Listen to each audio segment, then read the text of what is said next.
0, 1. Let's get started.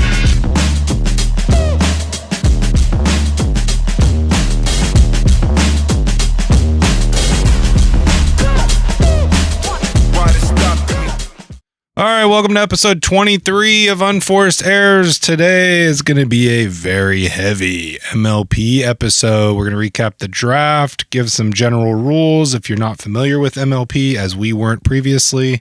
And of course, before we do all of that, Carl, I think we're going to talk about some paddles. Yeah, we have some paddles coming in. We have some paddles here.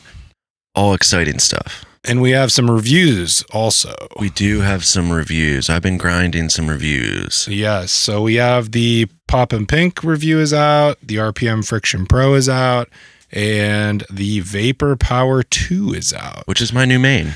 It is? You big fan of that grit? I really like it. Really like it. But we do have the J6CR now, which that review will come out in like a day. In a day. You heard it here. Put Carl's feet to the flames. Just got to put a few finishing touches on that one. Sure. But we do have some paddles on the way.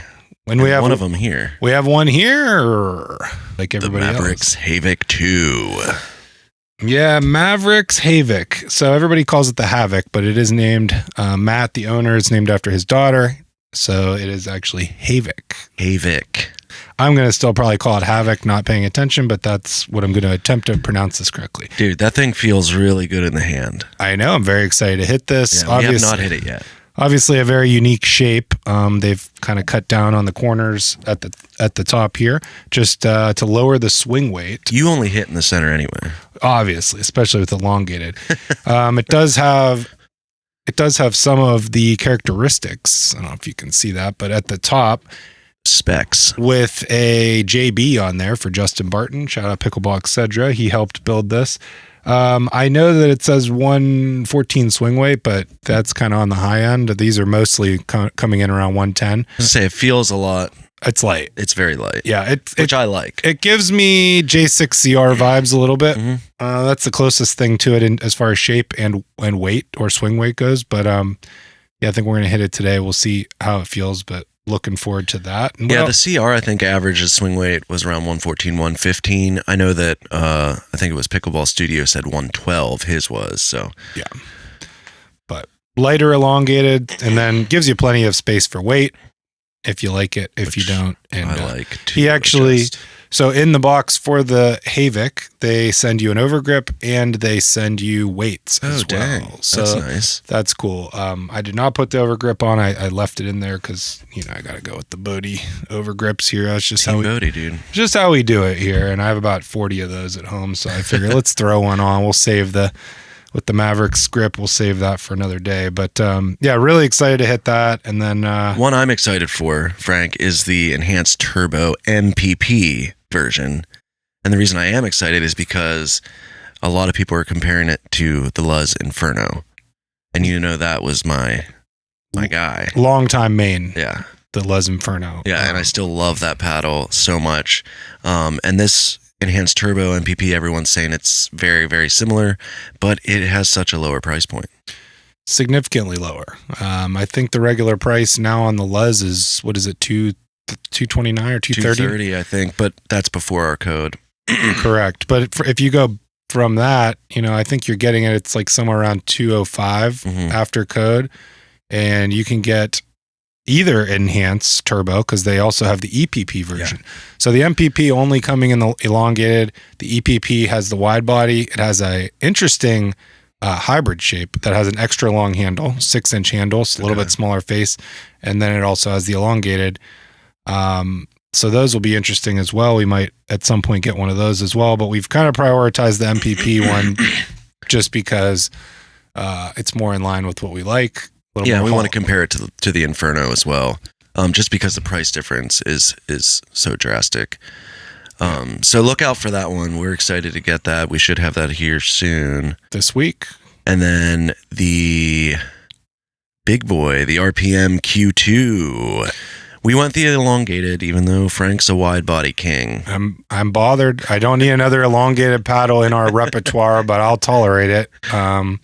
But yeah, well, I'm interested to see what that's going to look like, and I know that they're kind of delayed a bit, just from so many orders and super popular demand. I don't think that any of those orders are shipping at least until the third week of March. Yeah. So it'll be a minute until we get that paddle in, but in the meantime, we'll be hammering away on the Maverix and the enhanced turbo, and yeah, all three of them you can get along with the other paddles we mentioned. Unforced Errors discount code, help us out. Yeah. Appreciate you in advance. Gets us to go out and buy these paddles, and gets us to go maybe see some MLP, Carl. Oh, yeah. Did you see that? That was a flawless transition. So let's talk about the MLP, Carl. Let's do it. That was pretty crazy. Really cool draft. We got to kind of watch that live. Some historic moments for pickleball in general. Yes, definitely. But before we even get into the draft itself, I think let's go through just some very general MLP stuff, because if it's people that are maybe into the PPA, the regular tournaments, and they've decided now they're more interested in MLP, or maybe first time people getting into watching pro pickleball, I think let's just we'll do a quick overview here just so people can get an idea. Yeah, and I will say, like, coming from team sports, like my history is all team sports, it was harder for me to get into like the PPA matches. MLP is really what led me into pickleball at that professional level. And so if you're someone who hasn't really dove into professional pickleball, I think MLP is a really good transition if you're somebody who likes team sports, because they really bring the team aspect into it, and it's pretty exciting. Yeah, and like we've said before, once you learn the players and you start to follow them a little bit, it makes things immensely easier to be able to follow. Oh, well, Jay DeVilliers is on this team. Oh, I really like him. And then he goes to PPA and plays with different players, and it's like, oh, well, I'm going to follow him and keep in touch with like what he's doing on that day. And that's how it all started for us, is like learning a few players and then following them. I don't think there's one person that doesn't like him. He's one of the nicest guys in the world. Yeah, this is a big time Jay DeVilliers podcast. We met him in Cape Coral. That interview's out now. But just a quick conversation with him. We talked to him the second day. Even afterwards, he was roasting us about still standing there with the microphone. But he one of pickleball's good guys, I like to say. But so anyways, let's just jump in here. There is 20 total teams. Previously, it was split between Premier and Challenger. There is no more of that, which I think everybody is mostly in favor of. Yeah. So we've got 20 total teams. Nashville Chefs and the DC Pickleball team are up for sale. So neither of them will be competing this year. They've been pulled from the rotation for now, and all of those players went into the draft pool. You have teams that are going to consist of 6 players, 3 males, 3 females, and you have your 4 primary starters. Previously, you had 2 bench players, Carl. Mm-hmm. But this is the big difference, and it's one that I really like that they changed for this season. Let's talk about it. So before, you would have 6 players. You would have 4 players, main players, and then 2 bench players. Teams honestly stopped even bringing their bench players with them because there was really no point unless somebody was injured. And then I think even some teams pulled from other teams' benches too. It was kind of like chaos with the bench players. This year, the bench players can play in every match. So you could have a single specialist on your bench who just comes out for Dream Breakers, which I think is super cool and going to add a lot more dynamic to the teams. Yeah, definitely. I mean, I think, and we'll get into some of these moves here, but I think Tom Protzek is one we were talking about earlier, is like very good in singles. He got picked as, the third male on the Chicago Slice, but give me Tom in a singles match for a Dream Breaker, so you can just plug him in. I mean, that guy's flying around the court like it's nobody's business. Oh yeah, and has knocked off top 10 players before. So it's like now you actually have a use for them. Yeah, it's not just like, oh, they're just sitting on the bench doing this. It's like no, they're gonna play, and that's why singles specialist has become such in high demand. If you're good at singles, they got to have you. Yeah, so. And I love that move. It's going to keep it super interesting. You're going to get these players like Tom that maybe some people don't know. We know him. He's crazy good at singles pickleball, and I think he's going to be a huge asset to that team for Dream Breakers. Definitely. So that's kind of the layout of the team. And then the games, generally it's one men's double, one women's double, and then 2 mixed doubles matches. So you have 4 matches per game or per session, tournament, whatever event. So that's the word I'm looking for, per event. So also having those bench players be able to play, you can kind of,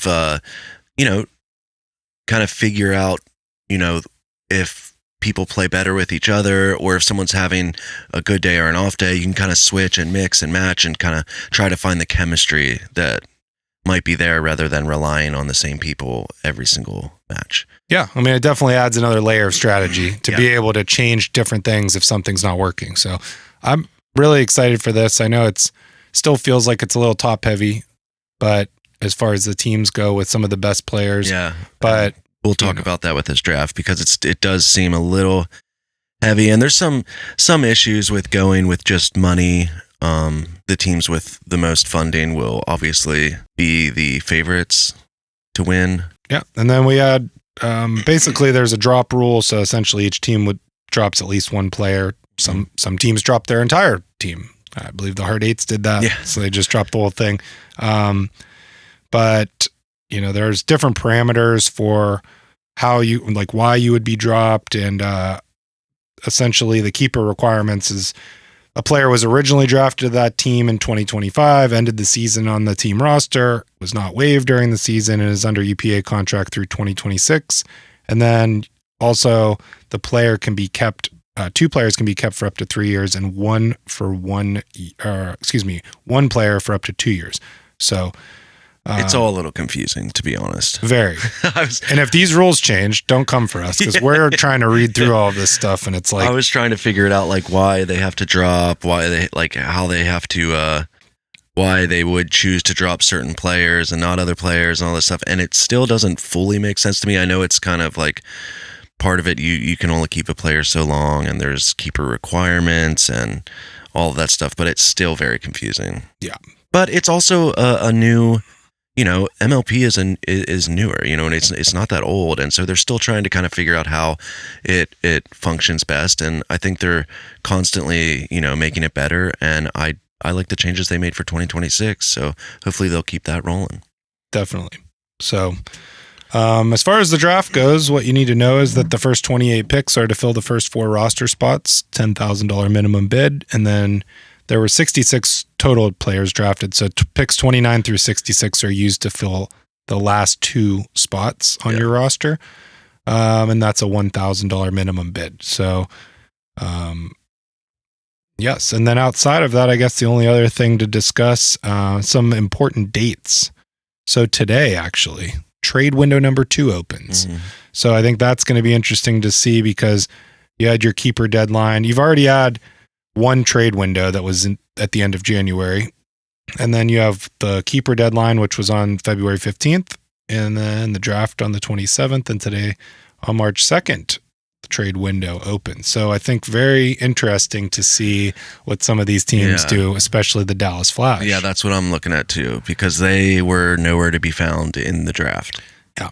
Took Kelly Joe very late, and I think it's going to be interesting to see if they make a move to try and get another top tier female, but I don't know that anyone wants to give it up or what they're going to give to them. But you don't know what the 5s are going to do, man. I still think there's a way that they might try to, trade Georgia, and the Dallas Flash might offer some good things or something. I mean, we'll have to wait and see. Or maybe they'll just decide to keep her and play and see how it goes. Yeah, I mean, Lee Waters said on the Pickleballers podcast that, if she wasn't playing with Anna Bright, it would probably be Georgia that she'd play with. Mm-hmm. And they play well together, and they get along really well. So it'll be cool to see. I'm not going to be surprised if they hang on to her, also because I don't know what the Flash could give them that. Yeah, I don't know. That they would be able to, that would make sense for them to accept it. But yeah. So you want to run through maybe, well, I guess we could talk about the first pick, which was just bonkers. Yeah. The first pick, which we all knew it was going to be either Anna or Georgia. The first pick was Anna Bright, and I think it took like almost an hour for like the bidding. It was like 30 minutes, and it was involving the shock, the sliders, and the fives. And the fives kept kind of sliding in left and right, like at the end there. And they were treating it like a well-experienced eBay bidder. Yeah, I think they were kind of pushing that number up, knowing that the shock were going to keep going because they obviously wanted Anna Bright back. And they did end up getting her back. But they pushed the money to $1.23 million. They did it. Crazy. Nobody thought it was going to go that high. And also to clarify, Anna Bright does not get this money. No. So there was a lot of questions on that. That draft money goes back to the league for funding operations and prize pools and likely player contracts. So that is not going into Anna Bright's pocket, but I'm sure that she's doing just fine because she also has a MLP contract. So, well, I mean, and it's also kind of cool to show, you know what I mean? Like, she can add that to her own value. Yeah. You know what I mean? That a team was willing to pay $1.23 million for her. That's pretty cool. I mean, that should boost your confidence just a little bit. And I think the fives kind of knew what they were doing, pushing that up as high as they possibly could. But the shock got her, and they locked her in for 3 years. Yeah. So shout out to Anna Bright, the $1 million woman. She did it. Hey, man, she's honestly, if anybody's worth it, she is. Yeah. I mean, the pressure is on. She even said that. Oh, yeah. But that was the first pick. It did take a very long time. And then we wandered on down to the number 2 pick, which, as you said, everybody expected in whatever order it was going to be Anna Bright or Georgia Johnson. And it was Georgia Johnson. And we all knew the fives were going to get her. Had to have her. $800,000 was the winning bid for that. So still no chump change there. That was still a monster bid, and Georgia worth every penny of that. So I think the surprising one, Carl, was number 3 to the defending champion. Oh yeah, talk about that, because Columbus is kind of your team. Well, you know, I'm an Ohio guy, so I said let's go with it. But in reality, I really just enjoy watching all these teams battle. I know that's like a PC answer, but there were some unreal games. That you secretly are a Columbus fan. I am an Ohio State fan. That is a fact. We just lost followers because I said that. That's please. We can edit that out. Yeah, we won't. Danielle Townsend from Down Under, Carl. Yeah. So people are really fired up about her. Apparently she's been a thing. She's still pretty young, like very early 20s, but I wasn't super familiar with her, so that one kind of like came out of left field for me. Yeah, they picked her up $180K. It was interesting because they dropped Leah Jansen, and Leah was available, but they would have had to pick her up likely for more than what they would have dropped her for in the first place. So they decided to go a different direction. And I don't know anything about Danielle Townsend, but everybody was commenting like, "Oh yeah, this is a great pick," because do you know if she's more singles or doubles or? I don't, but she, based on what I saw on her Instagram, she looks very intense. Yeah. And I think she's going to be very fiery out there. Good. And so it should be interesting to see her pair with Paris Todd and see what they can come up with. Mm-hmm. But yeah, so that was the sliders at 3. And then at 4, it's Leah Jansen to the Ranchers, which makes total sense. You already have Alshon and Onsens there. Yeah. Now you get a veteran female who is a top 5 singles player. Oh, I mean, that's great at singles. That was a no-brainer. Yeah. To grab Leia there. I think that was a good pick for them. I think they're going to look pretty good in the Dream Breaker. Yeah, I would imagine. And then number 5, Chicago Slice went on. They went up back-to-back here. They went Jamie Way and Mari Humberg, $75K and $90K respectively. Jamie Way is looking real good recently. I saw her at the Lifetime Open for the first time play Paris Todd, push her to 5 sets, and I said, I don't know who this girl is, but she's legit. Oh yeah. And ever since then, I've kind of been following, and you know, she's definitely she's going to be awesome for them. And then obviously Mari, if you can't get the ladies that have been listed here above, your next best bet is Mari Humberg, because she is consistently good, and so I think that's another great pickup for the Slice. The Slice did pretty well there. Yeah. But also I want to go back to the Shock real quick, because they did end up getting John Lucian Goins is one of their bench players, and we know to not sleep on that dude either. No, I mean, that guy's the Terminator in singles. Yeah. We saw him out there in Cape Coral, and he's very good. Not that he's not good at doubles, but I think singles is his game, and still, he's just another guy. Very young, very talented. So I think it'll be fun to watch him battle as well. Yeah, and that's the only thing with the sliders is they don't have really any depth when it comes to singles other than Paris, who recently said she wasn't going to play singles anymore. We still know she's insanely good at singles. Yeah, I don't think that matters as much because you look at, Andre and CJ played singles for Dreambreakers, and CJ was literally winning. Yeah, CJ did that pretty good. Backhand down the line shots like 2 or 3 times. Yeah. So I'm really not worried about them. I think it's more of a load management thing, especially with Paris too. Is like Anna Leigh does the same thing. She doesn't play a lot of singles if just to kind of lower things down as far as the wear and tear on the body. She comes and goes out of singles. But she's also Anna Leigh. She is Anna Leigh. We have confirmed that. Yes. So yeah, we had Dylan Frazier at 7 going to the Brooklyn Pickleball team. This one cranked the money back up to $170,000. Yeah, that's a good pickup for them. Yeah, so he moves from the Orlando Squeeze to the Brooklyn Pickleball team. Yeah, I think that was a good pick, a good get by Brooklyn. Brooklyn also, a dude who's been in the pickleball news recently, Matt Barlow. They also picked him up as a bench player. Matt Barlow, he's like hits a couple balls once a week, does a podcast, maybe runs like a pickleball. Like, I don't know if he owns it or if he's like a director of some pickleball facility. I think it's called Midwest Pickleball. So shout out to Matthew Barlow. This guy's just like, I don't have to train. He just showed up. And it's whatever. Now he's on the Brooklyn Pickleball team.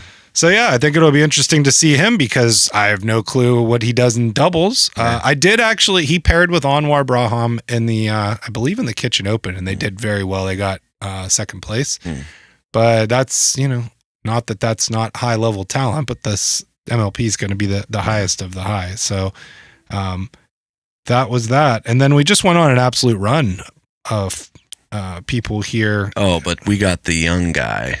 Yeah. I mean, let's go 9, 15, 16, and 17 is all the Sparkies, as Dave Fleming would call them. So yeah, you had Thomas Shimabukuro at number 9 to the Utah Black Diamonds at 125K. And then that dude is a force in doubles. Oh yeah. At his age. It's just really insane to think. I'm really excited to watch that. Yeah, all of these people here that we're going to name, all young folks that are just only getting better, and it's just like we said before that the sport is in a great it's bringing like a new level to the sport. Yeah.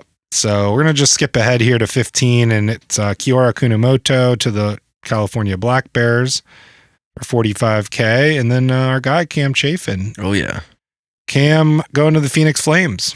And then at 17, Will McKinnon, another young guy, SoCal Hard Eights. So pretty interesting to see those. There was some discussions on whether or not, they would go and when they would go, but it happened.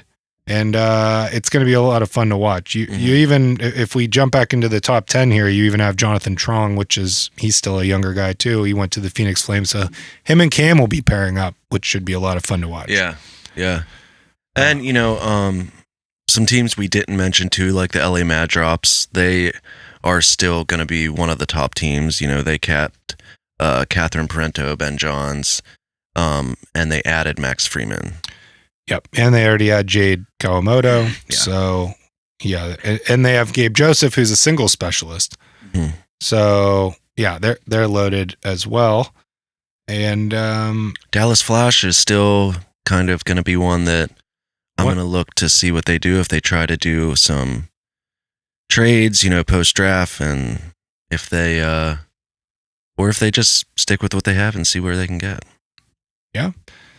We will see how all of that goes. I think one interesting thing to note here is that we did have Jack Sock going. He was Jack Sock went at number 8 to the Orlando Squeeze. So now him and Fed battling together. So that's cool. I don't know if it was a huge plus for them, but they're going to be a good team.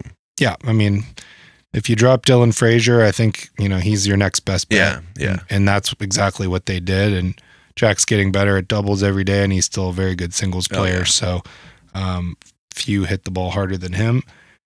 But They're definitely going to be a good team. One team that I'm excited is the new expansion team, the Palm Beach Royals.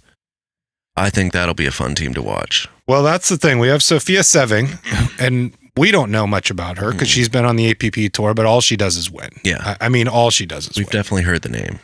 I think she's going to come in and be a force. Yeah. So, and that's a very well-rounded team because you've got a lot of experience. I mean, a lot of experience. So it's Sophia Seving, Tina Pisnik, Dekel Bar, Tyson McGuffin.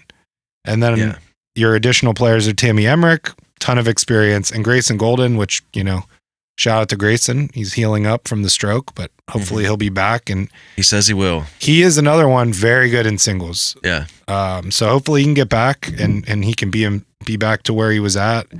But yeah, it was fun to watch some of these. You get to see some of these players from Challenger that we watched grind, and a lot of they're all signed PPA players now. But it was kind of cool to see people get drafted that how good they can be. Yeah, and that's the thing too. It's like another positive about letting your bench players be able to play is we could have some breakout players. And if you've watched the PPA recently, you've seen that. Like we just talked about with Matthew Barlow. We talked about Cam Chafin, you know what I mean?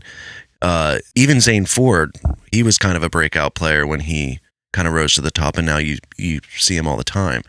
I think that this kind of lets you have those breakout players, and I think these younger kids and also people from APP or Challenger, they're going to have something to prove, and they're going to show up and they're going to give everything they have. So I think you could see some breakout stars. You could see some teams that maybe you weren't expecting to do as well kind of rise to the top, and that's what I'm really excited about.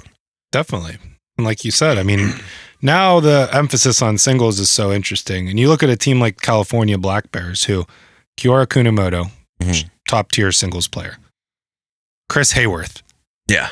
Doesn't get too much better than him. Yeah. Michael Lloyd is another very good singles player. And Anwar is just so well rounded that, he could jump in there as well. So, I mean, he just won the Challenger singles. Yeah. So it really could separate things. It's just a matter of, can you get there? Can you get to the Dream Breaker? Yeah. Yeah. But yeah, a lot of interesting stuff. And it was also cool to see teams, some teams were some of the the teams with more funding were obviously going for the big names, but you also saw some strategy in just trying to fill that roster balance rather than, going for like one big superstar. So we'll see how that plays out. You know what I mean? I've seen that in other, sports where you'll have a big name go to a team and they're not really balanced, and so they don't really do much. So we'll see how it all balances, but it's definitely going to be an exciting year.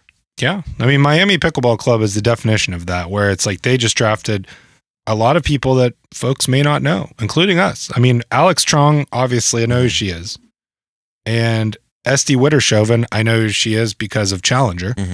And then Aiko Yoshitomi, Yuta Funamizu, Nico Acevedo, Clayton Powell. I don't know any of them except Yuta because we watched him in Cape Coral. He was with Tama.